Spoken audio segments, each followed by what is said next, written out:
Our next speaker, well, first, I have to talk about his father.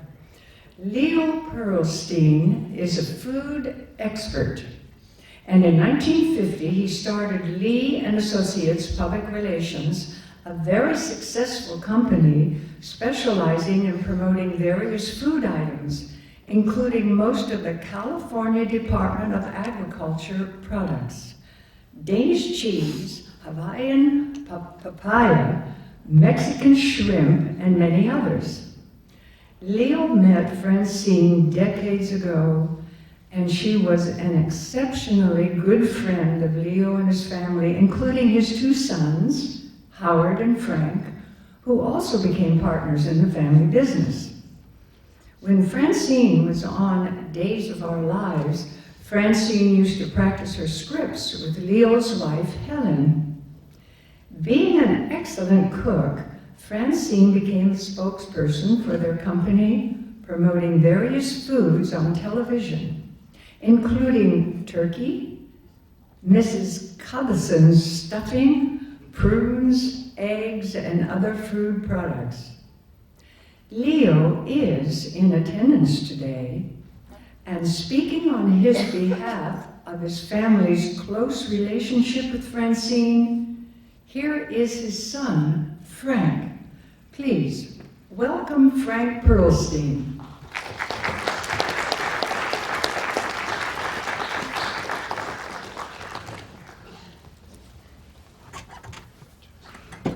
Okay, hello. Yes, Francine was a wonderful friend of my family, and I do remember her coming to our house quite often to rehearse her lines with my mom. And I tell you, that gave my mom a big thrill to rehearse those lines for her Days of Our Lives, or various TV shows and auditions and stuff. And my mom talked about it all the time. So I imagine right now they're probably rehearsing lines right now somewhere for the next big show.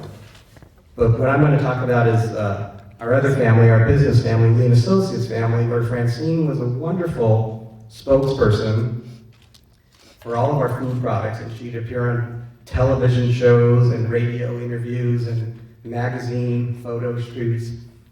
But I want to just talk about one specific story that I experienced with Francine. Maybe I should call it an adventure. This happened when I was just starting out in the business. I was just like a 19 or 20-year-old, and I was going to go on my very, very first business trip.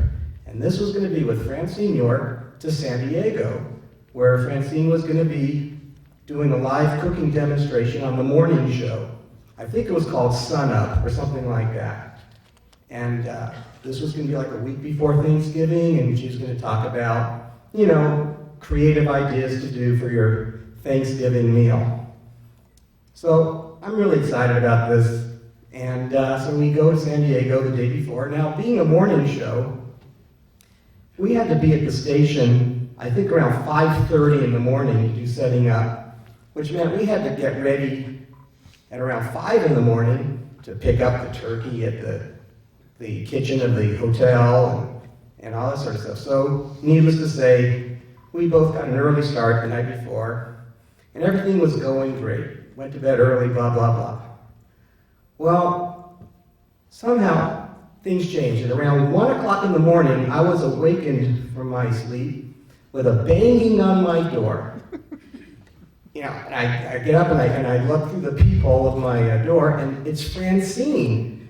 She's banging on my door. She's saying, Frank, you there, Frank? So I open up the door, and Francine is holding a towel on her forehead, and she's bleeding like crazy, holding the towel to her forehead.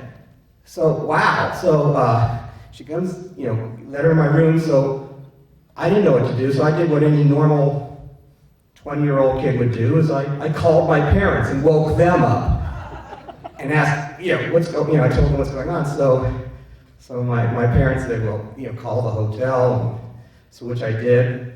And they immediately sent security up to the room, and we explained what happened. Apparently, Francine accidentally bumped her forehead a corner of the end table, which was next to her bed, and it caused her forehead to bleed.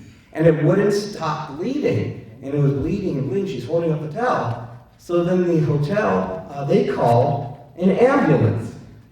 And they sent an ambulance, so an ambulance then took us to the ER of the nearest hospital. I couldn't believe what was going on. I mean, it's now 2 o'clock in the morning, and we're in this ambulance going to the hospital. Francine's, holding that towel to her forehead, and it's like, in a couple of hours, we got to get ready for a TV show.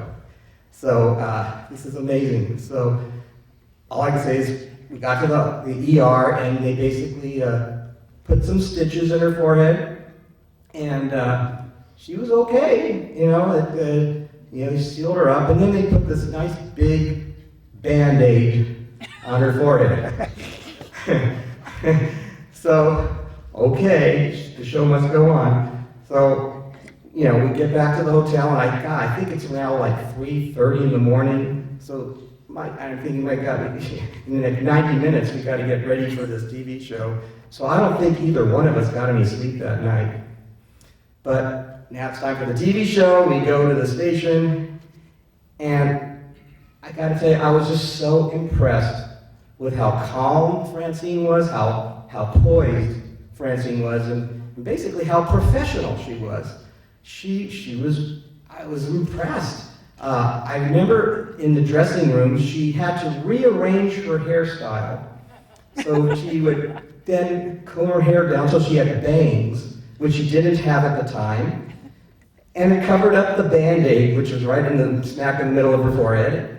And she pulled it off. To make a long story short, the show went flawlessly. She did a terrific job like she always did. And all I can say is, she turned what could have been a total disaster into another typical Francine York wonderful performance. So my hat's off to you, Francine. We all miss you very much, and that's really all I got for you.